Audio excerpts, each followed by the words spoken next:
Federal government is urging Canadians currently in Mexico to shelter in place after violence erupted in the western part of the country following the arrest of notorious drug cartel leader El Chapo's son. Jason Gaidola joins us live tonight at the Hamilton International Airport with the latest. Jason. That's right, Phil.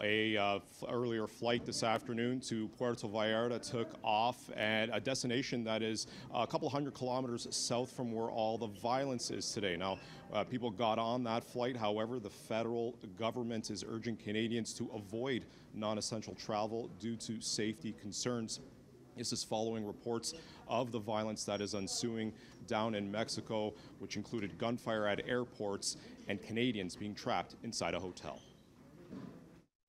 A swoop flight to Puerto Vallarta took off this afternoon at Hamilton's International Airport as Mexico grapples with widespread violence. It's unfortunate, definitely, for sure, and it would be a terrible experience. I feel sorry for the Canadians that were down there. Here at the airport, trips to Mexico will continue into tomorrow. Swoop Airlines says it's monitoring the situation in Mexico, adding, "We will make operational changes in the name of safety as necessary." Puerto Vallarta is a few hundred kilometers away from the violence in the Sinaloa state, while other popular vacation destinations are much farther.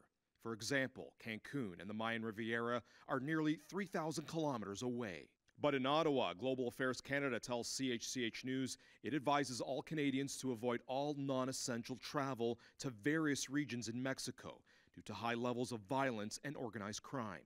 Most of the regions of concern are in the north and western part of the country.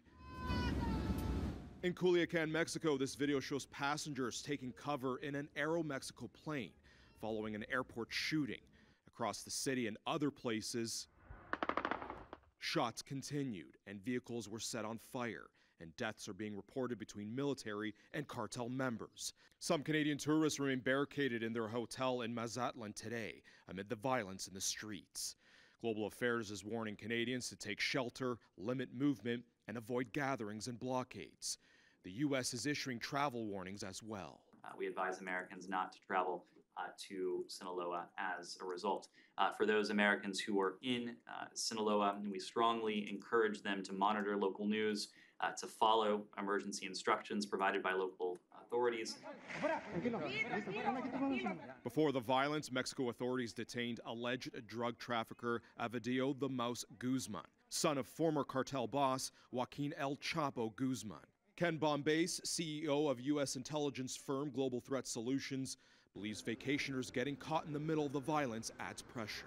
That gives the cartels a lot of leverage because the Mexican government needs that tourism, and they then get, President Obrador receives pressure from the presidents of foreign countries. CHCH News asked Global Affairs Canada how many Canadians are currently in the Sinaloa region.